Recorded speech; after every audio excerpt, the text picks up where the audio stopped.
I don't care if it rains all day. I wasn't going out. Hi, everyone, and welcome to Making Music at Masterdisk, a podcast where we explore the science and art of making music. And I've got a really special guest with us today, William Sadler. William Sadler has joined us at Masterdisk to talk about making music. All right, do you know that William Sadler is a musician? All right, we're going to talk about that as well. But we'll probably talk a little bit about this, enormous acting career that he's made himself famous for. But we're really thrilled to have you here. Oh, thank you so much. It's great to be here. Yeah. So we got introduced, I know it's about a couple years ago now that we got introduced, and you were working on this record. And and everybody's kind of like, well, Sadler's working on a record. And then I heard it, and my buddy Steve played some of the music from it, and I was like, wow, this is really good. This is really fun. This is surreal. So where does music fit into your, why now, but also like, where's music been in your life? Well, it started when I was very young. I mean, I was into music before I was ever into acting. My dad and I used to play ukuleles. We'd sit like this, face to face. And I was 8 or 9 years old, and I had a little tenor ukulele, yeah. And he had a baritone ukulele, and we would play he would open Mel Bay's ukulele book, a song book, and it's full of these, there is Camptown Races. Okay, yeah, exactly. There she comes. A tavern in the town, but we would just we'd go through and play he knew all of them, I didn't know any of them. And then he got a guitar, and I wanted to learn the banjo because I had heard Earl Scruggs doing the music for Bonnie and Clyde, and of course my dad, God rest him, went out and bought a 4-string banjo, which is the other kind that you sing. You coax the blues right out of the horn, man. Right. So I took lessons on that we actually went together. We had the same teacher, Mr. Bernard, and he taught my dad guitar, and my dad would take a half-hour lesson, and then I would go in and take a half-hour banjo lesson. Well, I didn't know we had that in common. I played a little 5-string when I was growing up too. Well, just because it was in the house. I'd seen Pete Seeger play. I'd seen, that was their influence for us. And Earl Scruggs, and I was like all excited to learn this. Yeah. Do do do do do do do do. It's kind of magic like when you see the fingers flying and it's not that hard when you break it all down, but it's hard. It's hard to play that good. Damn impossible on a 4-string banjo that's tuned like a violin and a mandolin, by the way. But anyway, I discovered rock and roll, and I bought an Epiphone Sorrento in 1965, brand new. Took me all summer long to pay for it, and I was in a garage band called the Night Riders in Orchard Park, New York. Oh. And it was a bunch of guys, and we actually played in our garage. and then we would, when we would do covers, it was all covers then. Right. It was all, covering the Stones songs and anything with 3 chords. Louie Louie. We did a similar thing. We're a little more Talking Heads influenced, but we still couldn't play more than 4 chords. I was like, yeah. There's a piece of time in which that's girls we would play for dances and things like that. And we all discovered girls, and so the hair got longer and the songs got louder and the banjo. So I just set the banjo down for a while. I don't need that. And then I discovered acting, and I sort of set the music aside for a few years, and pursued, the acting career. 4 years of undergraduate at Geneseo, and then 2 years at Cornell. Then I moved to New York City and met my wife, Marnie Baxt, and I did plays, just play, off off Broadway and off Broadway and on Broadway for like 11 years, and then started doing movies. Okay. That kind of And moved to LA, and we had our daughter, set ourselves up in Venice and Santa Monica. And while I was out there doing movies, I sort of rediscovered my love of playing the guitar and writing songs. And I started doing these not like open mics, but coffee house shows. And I had written, I don't know, I'd written maybe a dozen songs or so, and I used to perform them. And I've carried them around forever, and there's like, they're on little cassettes, living in a drawer somewhere. And then the pandemic, fast forward a few years. And we're all sitting around with time and no idea what to do. And I knew Steve Kirkman, who I think you'll meet in a minute. He and a friend of mine on the West Coast named Matt Kulowitz said we should, we need to record these. Let's just record them. Sure. And Matt set me up with the mics and the what have you. And Steve kind of coordinated things. And then Steve introduced me to you. And all of a sudden the songs that I'd been playing on my guitar for years and years sounded like, wow. They actually think, this might be pretty good, actually. So. Yeah, put a little bit of time and kind of refine some things. Yeah. Well, my routine is usually trying to remove everything that's distracting. So yeah, the parts were recorded in all different sorts of circumstances. I've heard them called the kitchen tapes. Right. How did that come about? Well, I was like, I guess it's a takeoff on the basement tapes, that Bob Dylan's basement tapes, because it's this kind of ragtag thing, It wasn't. We didn't go into a studio, I don't think, to record any of it. It was either in my kitchen or remotely, different players.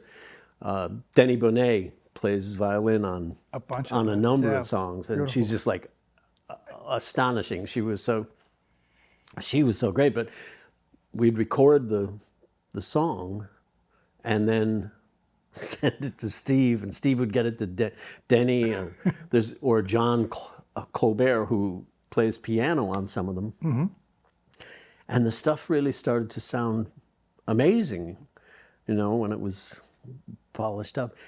So I was quite encouraged, and I've kept after it. And finally, after all this time, we're launching on August 1st. Excellent. Album, The Kitchen Tapes Land.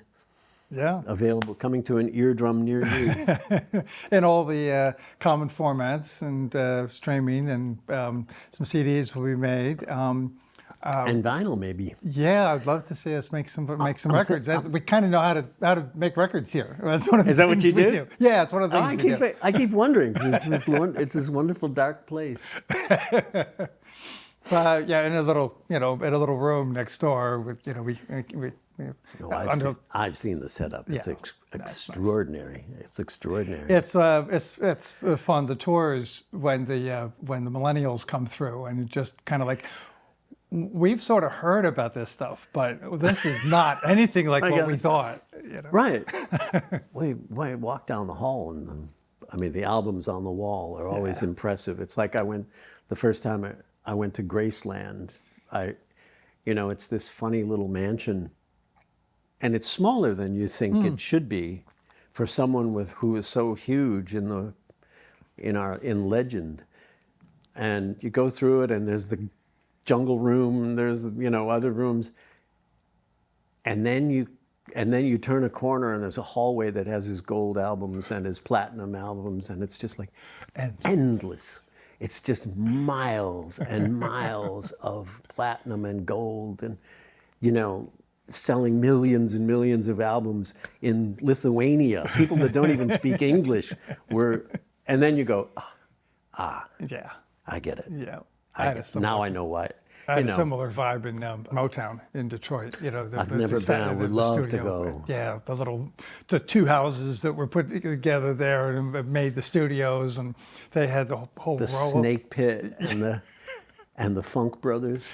Oh my gosh, the stories were great, and it's glad a little bit of that is still sticking around. We actually, one of the things that I'd like to talk about and we like to do here is record live in the studio, and so this is something that when if I'm hopefully going that would be so cool. Get you to do a little bit of do a little something for us today, but we've been sort of talking about your next project and putting a band together and having you guys do it still really informally and raw and with energy, but with just enough control.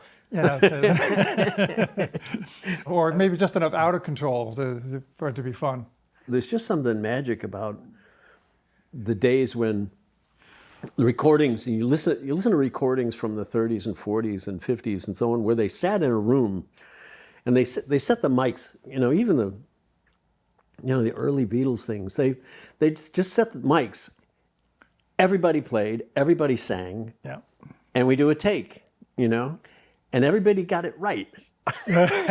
or they didn't. Or they and didn't get called back. Yeah, but I mean, you listen, Louis Armstrong, those guys. They're in there. Most of those are one mic in the room. Well, then they're like, well, you stand you back must have here. watched the bluegrass guys, the Flat and Scruggs and the Earl Monroe guys do the one mic thing. Because that would gather around and step back. I know. I'd love the mandolin player that would do a line and he'd tilt his guitar up so it would project onto the microphone a little bit better. You'd have to step out of the way so the guitars can come in and they'd part the waves so the bass player could be heard. Right. Then they'd close it back up during the verse. They were mixing their sound. But there's also an energy. There's when people play off one another, and it's true in the theater. It's true on film. You can't mail it in. Pretending that someone else is there and having their lines read, by someone. There's an energy that starts to percolate between people playing live. You capture it or... As soon as you try to isolate, as soon as you try to have the technology allow you to capture a moment and capture it in isolation so you could remove it or change it later. Maybe we're going to, record the vocal separately so that it can be, pitch corrected or it can be replaced later or something like this. As soon as you do that, you take the tools out of the musician's hands and you give them to the technicians. And so it's one of it really is. It's one of the parallels between what I've done my whole career, the acting and the theater and the film and what have you, that thing of getting together with other performers and making something happen, especially in the theater where it's all live. Right. Every night the curtain goes up and you and your friends up here are going to, if you don't make magic, there's all these people that, paid $200 a ticket. They want to see the play that they read about, from 6 months ago when it opened. Right. And that becomes the challenge. I mean, there's... Doing it again, over and over again with that, the spot. Well, that kind of thing. Now repeat it and make it feel like I've never said these words before. I've never thought these thoughts before. So that they can participate, They can feel it. They can, yeah. But there's some music is, I don't know, I guess music has got into my bones. Seems like it from Way a long time early. ago. Traditional singers spend a lot of time working on their voice and working on their sound, kind of perfecting their pronunciation. Or if they're Jimi Hendrix or Bob Marley, it's not about perfecting it, but they have a sound, a delivery, recognizable. and kind of thing. But one thing I've noticed about your work and other dramatic voice performers, vocalists and voice actors, there's a lot of variation and a lot of nuance and a lot of individual control. One of the things I've noticed when working on the record is that if you thought about it for a moment, you could really kind of hear the influence, hear the sound, hear maybe even the the genre or the generation that you're kind of aiming for. You might do something in the back of your throat, you might do a nasal thing, but I mean, that's just me, really amateurishly talking about it.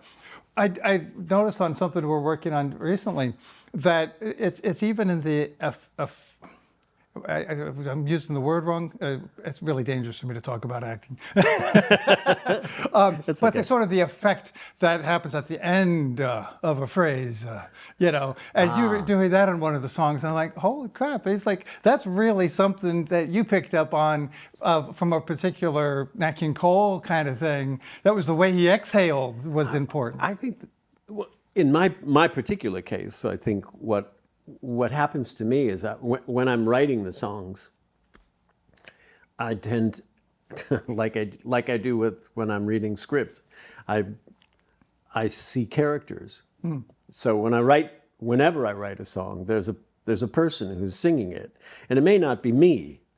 It may be Nat King Cole. It may be some rockabilly, kid who sounds a little like Elvis,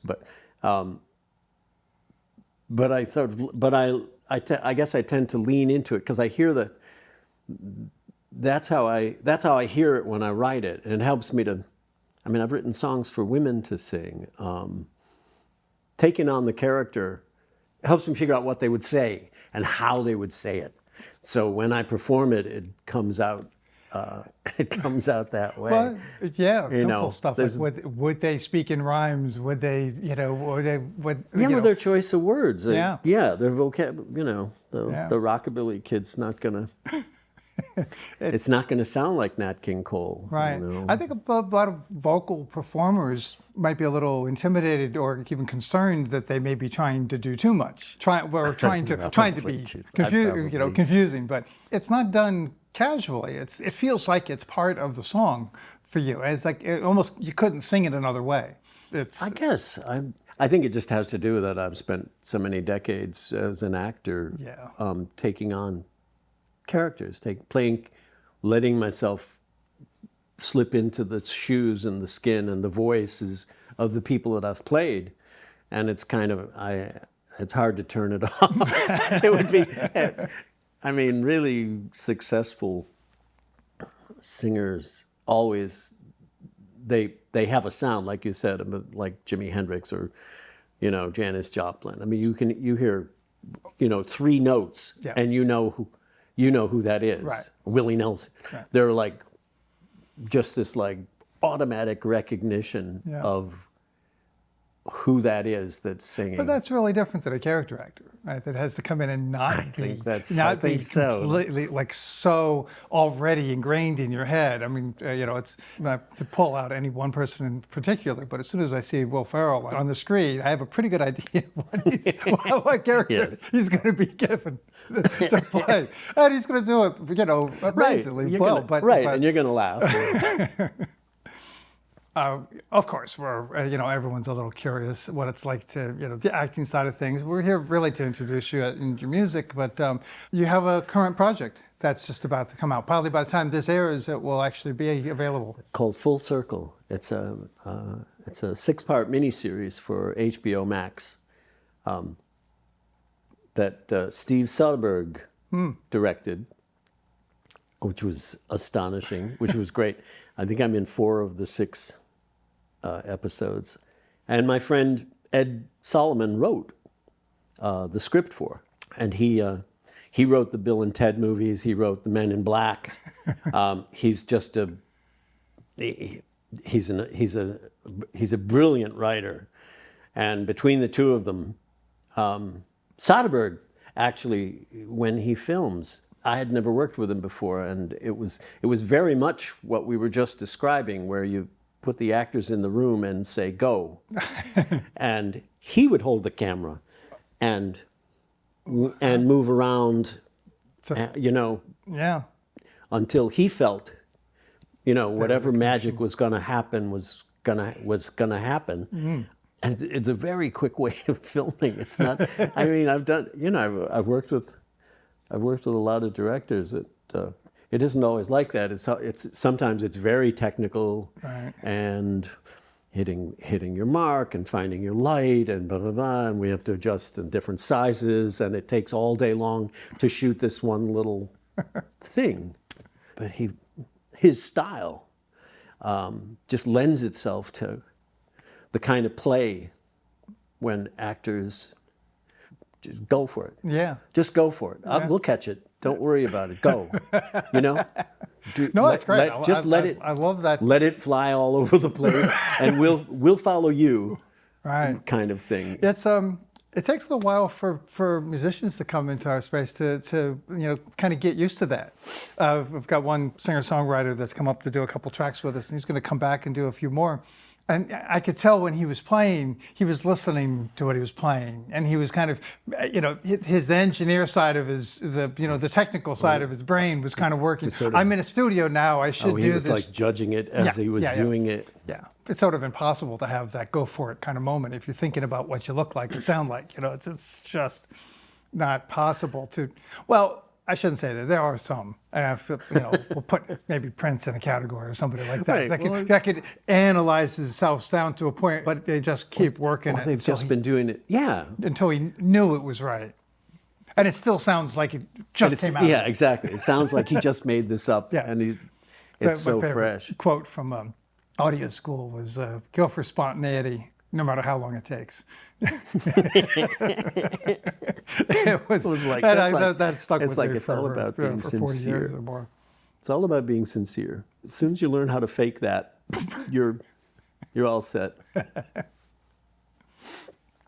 Well, let's stop for a second and bring up our buddy Steve Kirkman and get him in a conversation because I've got some questions kind of for the both of you about how you put this record together. Sure. All right, well, Sure. We'll come right back in a moment with Steve Kirkman, and then stick around because we're going to get this guy to sing us a little bit. All right, ciao. I never say ciao. Why the hell did I say Ciao. Welcome back. We've got a new guest here, Steve Kirkman. Steve Kirkman is someone I've known for quite some time. We're a songwriting duo. He's a partner here in the recording studio. He's a local singer-songwriter, a transplant from North Carolina. Welcome, Steve. Glad to be here. Thanks for coming. Sure. So you're responsible for this. Yeah. Cut. Tell us a little bit about what. Well, let's make it simpler. Question: What's in Bill's music that keeps you coming back and keeps you interested? I seen Bill out live in the neighborhood a couple times in the past, and then recently he came to the Town Crier, and him and Marnie, and sat in on some of the open mics where I'm hosting. Okay. And he's playing his songs, and so we reintroduce ourselves again. So he sends me this song, just out of the blue. I think he just check this out. What do you think about this? And it was "Tale of Two Hearts," and I took. Oh, wow! I think it was the first one, as I recall, and I sort of. I'd already been hip to his music, and so I knew he was a solid singer-songwriter. But this song, I sort of took liberties upon myself. I said, I'm just going to dump this into my computer and play along to it and send it back. And he doesn't have to like it. I just wanted to because I like it. And then that sort of started this volleyball game of ours. I guess that would have been pre-COVID, but COVID kicked in, and then after that, it became the only way we could do it was to keep volleyballing back and forth like Bill just described earlier. What's the technology hurdles? How do you deal with that? Well, I mean, Bill, like you said, had a setup from Matt, so he had a decent setup at home at the kitchen table, I guess. So what he was sending me was pretty decent quality for a home recording. So then I just dumped it into my Pro Tools setup and just kind of did the typical overdub thing that people... Is that what you did? Yes. And just laid things on top of it to make it sound good. Because I wasn't there. I don't know. You were not there. Well, that's producing. You put a whole bunch of stuff in, and then you take out everything that you don't need. No, but when you sent it back to me, which was that was the aha moment, was this song that I had been. I had been playing on the guitar by myself for years. I wrote it some years ago and was playing it out in LA, but just me and the guitar, which is fine. Yes. But all of a sudden there was like little fills and a bass line, and it sounded so tasty that we started working on other songs. Sure. We kind of like went through my entire oeuvre, or whatever they call that thing, my entire Watch me pull a rabbit repertoire. out of this hat. And, what about this song? And what about this one? And what about this one? And I had a bunch of, I had accumulated quite a stash of these songs. And when the pandemic happened, there was, all of a sudden, there's no movies. It sent us all home. There was no getting any, there were no jobs. There was no nothing. Just sit in sit up in the farmhouse and send bits and pieces of songs back and forth, and out to LA to Matt Kulowitz's. He was our sound engineer, and then we got Denny involved, and then we got John involved, and a lap steel player got involved at one point. Sure. And there's a couple things that aren't even that we they have were like- recorded that aren't on kitchen tapes. yeah. So it's got But then he brought me, then we started bringing things to you, and which is, sometimes it can be it's usually a good thing, but sometimes it's kind of like, we got to take a couple steps back. Yeah. And so we took a couple steps back to look at how, things got there. Because it felt like there was a couple things that needed to be uncovered or reapportioned a little bit. And Sure. But you approached it, Scott, with clean ears. I mean, if that's an acceptable way to say it. Yeah. You'd never heard these things before, and these particular songs before, and in the process of cleaning them up or taking them apart and putting them back together again, they became stronger. They became even more polished and more listenable, A funny, radio ready kind of. yeah, but it wasn't just about it being louder or more compressed. It was like they worked together. An interesting thing happened when we're still having some problems with a couple of the songs, and I remember putting them together so that we could hear it as a project, maybe for the first time. Right. And some of those problems just went away. It's like, oh yeah, that's All of a sudden, you mean when you played them in series, Yeah. you went, of course that one works. follows. And as long as we got them in the right order and sonically, your ear wasn't distracted going from one to the other. But it unveiled a couple other little issues that we then, let's focus on fixing those. And It was magic. It was magic, definitely a though. project that was better together. And you'll definitely have an opportunity to go pick your favorite song and download it and stream your favorite song. But check out the way it was put together from top to bottom, because they're stronger that way. It's chapters of a book. Well, listening to it one song at a time, even I would have wondered, like, what is this going to sound like together? I like the idea because there's so much variety. That was an incentive for me to want to put together this bit of a time capsule with Bill, even though I thought independently maybe they don't go together because these are old recordings, and we brought them up a little as much as we could. But when you put them together, they do really work well together. And at the same time, the thing I like the best about it, it shows this huge range of variety that exists in most singer-songwriters' world or musicians' world that have played for more than 10 years. It's part of who you are. You grew up with, Bill's a big John Prine fan as well as Tony Bennett.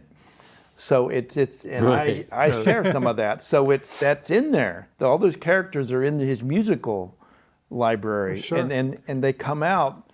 And when you guys were talking earlier, vocally, as like a character actor, of course he's comfortable going into those worlds. But with Bill, it doesn't seem to stand out like if I were doing it and me having to like take on some Tony Bennett-esque kind of thing. It still sounds like Bill. That's a good thing. That's also part of what it's taken me decades and decades to learn, is how to go into a character and not make it look like you're doing a character. Yeah. How do you do this difficult technical thing without it looking like you're doing some difficult technical thing? You know, it's just been great fun for me to put together this vast number of songs, and they keep coming. There's more. I'm still now. I'm inspired. I have a whole nother album ready to do, and I'm anxious to bring the band together and set up and I think it'll be. I've never. He plays well with others. I think I did it for a series called Roswell. I played. Oh, right. They decided that my character would have. He loses his job as the sheriff, and he starts his old country western band again, called the Kitschikers. So they sent me into the studio, and I actually wrote 2 songs for them. But I'm having a really bizarre moment here because I didn't know you were in that, and I watched that. Oh, and so now I'm making the connection. Well, not the new Roswell, the one that was back in the '90s, and Yeah. but that was the first and the last time that I got to. And I was working with Joe Williams, John Williams' son, and real guitar players and a real group of session musicians Yeah. on this song that I had written. And it's like, and it just takes your breath away, you know. You suddenly I love that. a live performance, and all of the performer in me just kicked into high gear. It's different from, doing it in a closet somewhere for yourself. It's like, Well, I don't know if we want to reveal all of this secret, but What's there's that? one particular song on this group, what are Kitchen you going to Tapes, reveal? Rain When It Rains in New York. Uh-huh. And it's, as soon as he sent that to me, which was an older recording he'd done, I guess, when you were living in California? I wrote it. I wrote it at the end of living in California. But yeah. that was my, just like And my friend Todd Schroeder Yes. did the piano on it. That's what it's totally different. And the process you went through to get to that, which people will hear on this record, it's just such an amazing transition from Tale of Two Hearts to that, and how that happened, which I wasn't a part of. There's when we talk about it, there's sort of Tony Bennett sounding songs and Nat King Cole sounding songs. Yes. I love Cole Porter, the whole early 20th century American Songbook. American songbook. Yep. Because I don't play the piano and I don't play the guitar well enough to play those sorts of songs and make them sound good. I would just sing them, and I would sing them into a recording, into my cell phone or something, and then go to Todd Schroeder's house, someone who's a wonderful piano player, or like John Colbert's house, and they listen for a second and go, "Oh, I think it goes like this," and all of a sudden there's this piano underneath it. But when I sit down and write with the guitar, like most guitar players, I think, unless you're Juilliard trained, you have favorite little circles of chords that you find yourself falling into. And when I don't use an instrument at all, when I just sing it, I just hear it and sing it when I'm writing it, that's what happens. All of a sudden it's sort of like Cole Porter land or Tony Bennett land, or It's as if you can sing the chords, you just can't play them. I can hear it. You hear them. I can hear the hear song. them. I just can't. I'm just not a.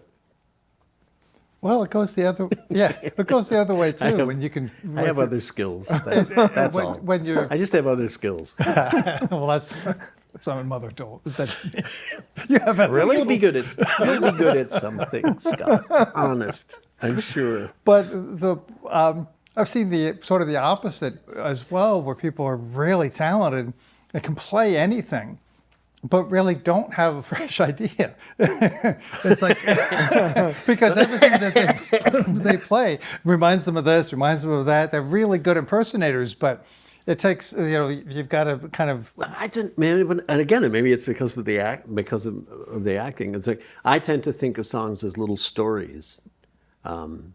They're little scenes from movies. They're little When It Rains in New York, which will come out one day, I promise. It's a guy that's a chance meeting on the street with a girl in the rain, and he falls in love just like that. And he hails a cab, and she gets in the cab, and she's gone. And he forgot to ask her name. And it's like, it's that simple. Yeah. It's like, but tell it in a way, tell it so that people can feel it and see it in their heads when they listen to the song. Well, not to give them all away, but also there's a couple of real zingers for me personally that I think stand out. And certainly it started out as this song, Middle-Aged Morning, and I guess the working title, but now it's Where the Music Is Gone. Well, to show you the power of the storytelling, that particular song, when I played it for my wife, it so affected her that she literally said she couldn't hear it again. And I don't mean, that's, of course, she's in love with it, but it is such a, as you will hear, it's such a powerful song, and just even I think anybody will be able to connect to that song, Where the Music Is Gone. It's as good a song as I've ever heard. Well, thank you. And it was so much. Denny Bonet just blew us away with what she did on that song. She added the violin, and then John played piano. John added some piano underneath it, and back and forth and back and forth, mixing. Up a little of this and down a little of that. Pulled, It stands on its own. But that's another one of those, and that's John Prine did that. His whole life with his songs, that some of the best songs that I've ever heard came out of that man. Sure. And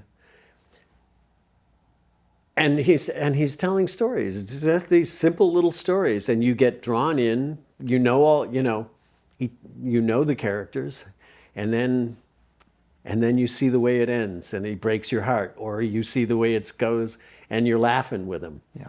And I love that. That's what I try to do when I'm writing songs. I try to create little vignettes that pull people in, and you're either moved by what happens or you laugh. Laughing. Yeah. Right. Yeah. It's a lot of laughing on mine. There's a few. There's a few really couple. good ones. There's a couple of surprises. That really, It Okay, well, it's chock full of characters. it is so funny. It's really good. I'm so glad it's finally reaching. Well, I'm glad. I couldn't be happier that this album is finally going to see the light of day. It feels like this is the longest pregnancy in the history of the universe. It's finally, all right. The child is born. It's like this. It's hard. The next one will be call easy. it done, and to say this is a statement, or to just put it out there and say, I don't do this.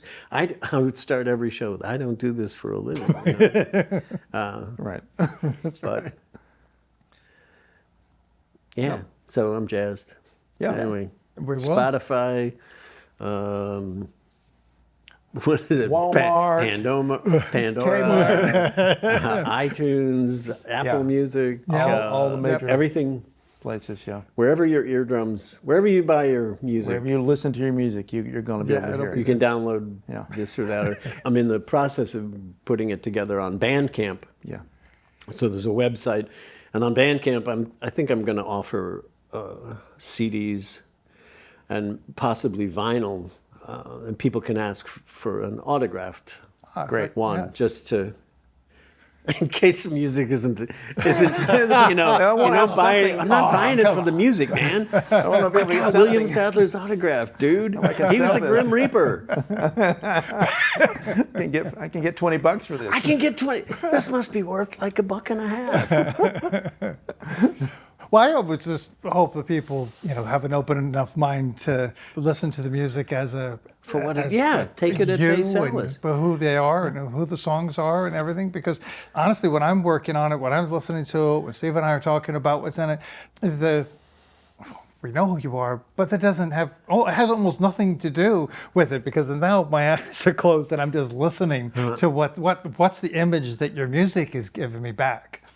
And so it may be what's expected to. It might be like the reaction that his wife had to the song, or it might be something else, or something might be getting in the way of that. In home recording, quite often, the writer, the recordist, the producer, the songwriter will fall in love with a sound or a thing that they're doing. And they're so happy with hearing it that they don't realize that they've upstaged their own song with this shtick. Or something. So that's where I'm the guy. But well, that's what I meant by clean ears. You come to it with I don't know how you listen. So it's a frame of mind, but I'm sure it's not ultimately unlike the way you find the character in the scene or find the scene in the character. It's that same sort of thing. I literally sometimes feel like I'm listening to the music and I'm observing the way I react to the music. Oh, wow. So I have to be in a right calm state of mind to be able to do that. It's not really meditative, but there's some times when I'm exhausted at the end of the day and like, that's weird. I just sat here and listened to music all day, but I'm exhausted mentally from like placing myself in the music and not turning a lot of knobs, just like trying to not change the things that weren't broken. Right. Well, it's a different kind of listening. You do have to be careful who you ask sometimes for opinions, because everybody has sort of got them, but also the people around you tend to just love everything that you do. It's amazing. Yeah. So I tell people, if you really want to know what somebody's thinking, you need to pay them for their opinion. It doesn't even have to be a lot. But if you're committed to like, I really want to know what you think. This really sucks. That's like, and it's not like we're making a living doing that, but it's almost like paying for a personal trainer. Yeah, you could go and do the work yourself, but having somebody there keeping you responsible for it. Well, yeah, exactly. But then there's a professional who's standing there and saying we're not paying enough attention to your legs, or we're not. You need more cardio, and your friends won't tell you need more cardio. Your friends won't tell you that song. It's great because it makes them feel better about themselves to have you a little plump and saggy too. It's like they don't want to offend you. They don't want to, or they don't know how to phrase it or how to be helpful. I don't think I could finish this. That's podcast. why I just get mad. I just get pissed off. What do you mean I need more cardio? Well, back on that topic, sometimes it annoys me when people, won't give me their opinion, but I'm so used to offering mine that I forget that other people just don't want to take a chance on the relationship. Yeah. Intimidating. Yeah. Well, I guess. I can tell what I think, but I don't know if they're ever going to talk friendships quickly that way if you... Yeah, I hate your music. Let's go get a beer. What is it? Let's go get a beer. There's a brilliant lyric in, there's a Paul Simon song. He says, what can I do? What can I do? Much of what you say is true. I know you care for me, but there's no tenderness beneath your honesty. And it's all about, the song is about honesty. Honesty, such a waste of energy. You don't have to, he says, you don't have to lie to me. Just give me some tenderness. But that's it. That's the other side of that coin. I love lyrics. Yeah. I get so knocked out by the words when somebody when they manage to connect them with music. I'm feeling like some songwriters are just not working hard enough and crafting lyric in a way. Like that kind of gets to the point where they can play 3 or 4 chords and they can put some lines together and it's like doesn't suck, and so they call it a song and then they just keep pounding on it. But the lyric craftsman that we idolize and look up to, there's not a word out of place in my mind. I think well, that's sort of the other. I don't know, maybe that if I have a strength, it's more in the world of lyrics than it is in the world of playing playing chops. But great songs aren't. But so is the Gershwin brothers. Ira. Which one was the lyricist? Ira, I think. But those are the same. those kind of thoughtful lyrics, those kind of amazingly clever lyrics make me smile every time I hear them. Every single time I hear, My Funny Valentine, or, it's like they're ideas. And I think it's what drew me into the world of plays and, Shakespeare and Chekhov and all of the rest of it, and the movies like the Shawshank Redemption and what have you. When the words are just perfect, and you can't improve it. You're not going to improve this by improvising around. You're not going to. It's not going to get better than what Stephen King or Frank Darabont wrote. I know it's like, and for actors, it's the word. It's always the words. That is the music. That's what brings up whatever emotion is going to happen in front of an audience or a camera, what have you. It's the words. It's the intention and the power of the words. So I guess it's not surprising that I lean that way with lyrics. Well, to use that same metaphor in music, I'm sure, Bill, as I grew up spending some time playing John Prine songs, putting those clothes on, Springsteen songs. And in the same kind of way, by following those lyrics, those arrangements that they do, allowing yourself to put on those clothes and live in that, for 3 minutes, live in their world. If you do that enough, it's going to start to come out in your own music. And in the beginning, I know I was afraid to do that because I wanted my own voice. But I learned pretty early on that inevitably, when you sit down to write your song, you're going to notice if it's sounding a little too much like Bruce Springsteen or John Prine, and you're going to go back to what Bill said. These patterns are where you're comfortable, and you're going to. Yeah. That's what I've found. So in a similar way, you need to break out of these little circles that you find yourself running in. Right, and that will help you to do. It's a great purpose for collaborating. Yes. Bringing another person into the situation, because you and I have done a lot of times where you won't expect where I go with something, and then it brings you in a place that's interesting and new. I think Lennon and McCartney did that all the time. I think sat face to face, and they would take turns pulling it in and pull it this way, pull it that way, pull it. And the willingness to allow that to happen. Right. Being comfortable enough with each other and trusting They had a really great traffic cop. They had a really great, well-intentioned and authorized person to...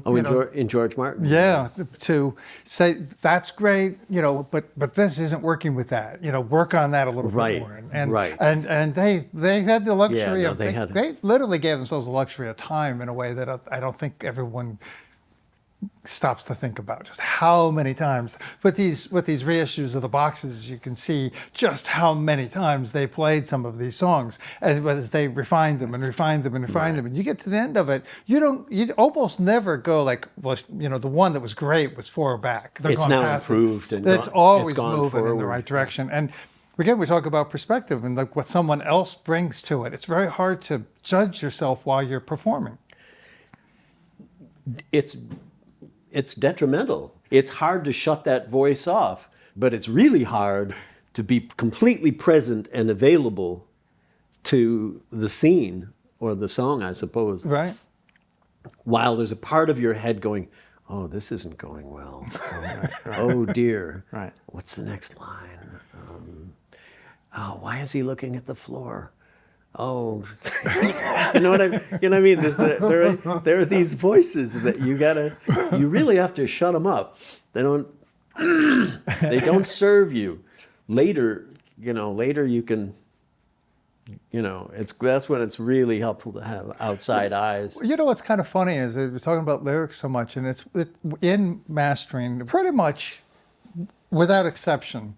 You can't change the lyrics at the mastering stage. We actually have on occasion, but let me just say in general, that's not supposed to happen.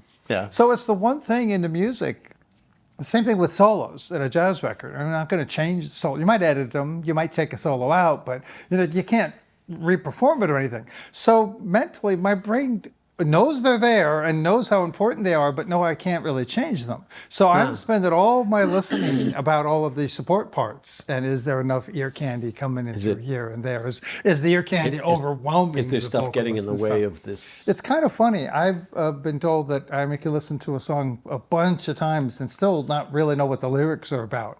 Or even if it's in another language. I'm perfectly content and have done a lot of mastering, successful mastering in languages I don't understand. I'm in a situation where the lyrics are absolutely vital, but they sit at the big chair.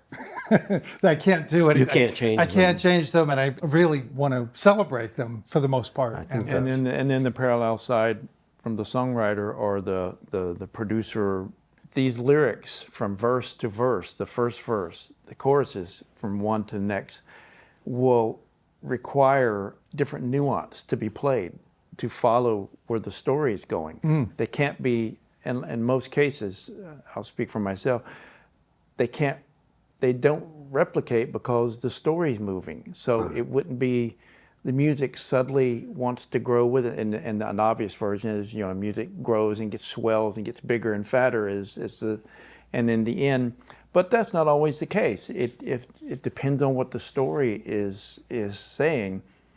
Back to where the music has gone. I mean, that's such a life journey that I don't think I've ever listened to and I really didn't play on that, but I haven't listened to anything any more than I did that song. Just taking the journey with it, and then almost back to theater when it comes to well, how can you come out there every night and do something over and over when the writing is there? It carries you. You can. You tell. You see scenes when you're reading through lines and you're imagining the scene, or imagining of course what happened before. I've got a really quick little funny story. You were here doing a dialogue replacement, very short dialogue replacement line for this HBO Max special. It was a tiny little line. Just someone changed the words after it had been shot, apparently. Right. And it was we had additional not dialogue. A massive setup, but we did a lot of setup, but we were prepared. It was a big deal to do a job for HBO. So we were there, and so I'm monitoring that everything's going well. I've got the best guy on the console, making sure all the technology's hooked up, and Taylor's there's helping with it, and Garrett and everything. And I see you pacing back and forth in the room, and I'm like, I didn't want to watch, where it was, but I noticed that it was like you looked uncomfortable, and I was like, God, I hope we're not taking too long, or I hope we're not messing this up or anything. And it wasn't until you read the line that I realized you were thinking about how you were going to deliver your breaths.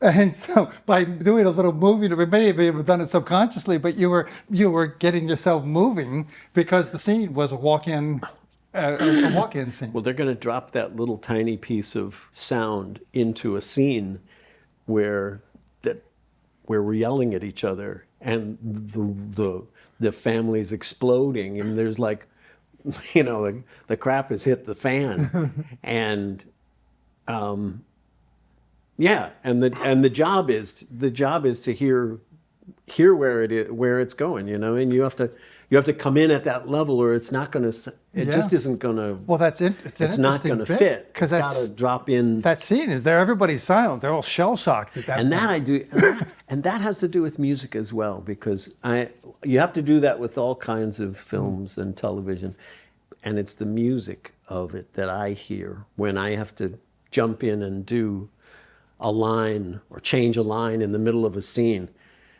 What I hear is the music of that line. That I'm replacing. Yeah. If I can get that music right, then I hear the sound engineer in LA go, "That's it, we got it." Right. Or you're trying to sync, you're trying to match your own lips, that kind of thing. You really have to hear the music. The rhythm. Like if the line is, you really have to hear the music. Yeah. You really have to hear the music. You really have to hear the, you know what I mean? Yeah. You have to kind of teach yourself to match the production recording so that it just drops in. It looks like that's what he said. Yeah. It, Yeah.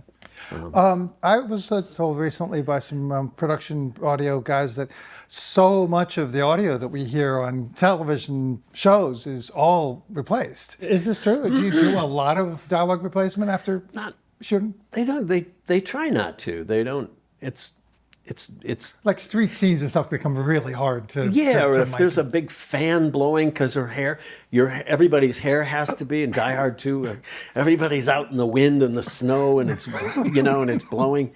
Well, your dialogue is useless. They record it. They record the performance, but you have to go back in and remove the fan. Sure.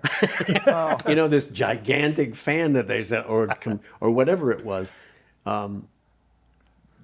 They have to get rid of that, and you have to do that dialogue again and make it look like, and have the same energy that it had out there in the snow or the fake snow or whatever. Yeah. Oh, wow.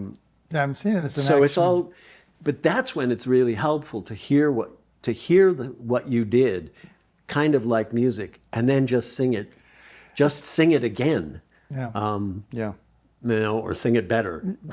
I guess. No, it's like play along stuff. When someone plays you a line, and it's a technique of ear training. Someone plays 3 notes, and you on your instrument without reference just find those 3 notes and play them. It's imitation. It's a really fun way to tune your ear to get good at that kind of live replication. And it's some people are really good at that because they it's practice. That's part of the exam to get into Berkeley, I think, is someone plays 3 notes and you sit there on the guitar and go do do do, and they go do do do. It's like the difference It's between like not only do I know what it is, but I know where it is, and The host had to completely clear his throat. Let's all clear at once. Ready? It's like the emperor's new clothes. They like make the host not feel bad. Well, if anybody's wondering, Bill does play live still. And that's how I think how I this would first be saw him. I think this would be an amazing time to. Want to do it? Yeah. You guys, we're gonna Can we do? Let's grab some guitars. grab some guitars. Oh no! All right. After that build-up.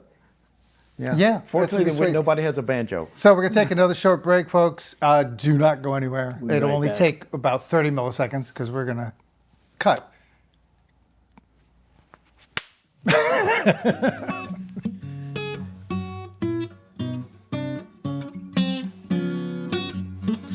I don't care if it rains all day. I wasn't going out anyway. All by myself, but I'm not alone. I'm talking to my baby on the telephone. I dial her number, she says hello. I say, hey babe, what do you do? And I get happy right down to my bones, just talking to my baby on the telephone. If I was there, I'd bring her coffee in her favorite cup, and we'd stay in bed all day and talk about whatever came up.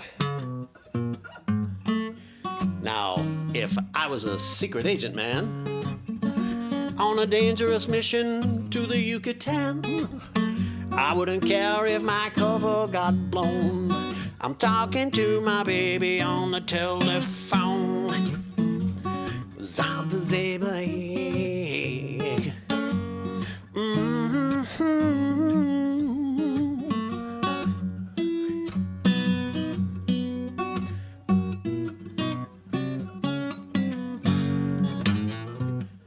I hear her voice and my whole world starts to smile. You best kick your shoes off, girl. This phone call may last a while. Now, if I was in the witness protection plan, being chased by the mob just as hard as they can, I wouldn't care if it was Al Capone. I'm talking to my baby on the telephone. If I was the president, you know what I would do? If they said, sir, we've got Putin for you on line number 2, I say I don't care if you got the Pope in Rome. I'm talking to my baby on the telephone. If I was there, I'd bring her coffee and her favorite cup. And we'd stay in bed all day and talk about whatever came up. I know what you're thinking, this guy's over the hill. But long as I can pay that old telephone bill, I'll hang on till the cows come home. Just talking to my baby, talking to my baby, talking to my baby on the telephone.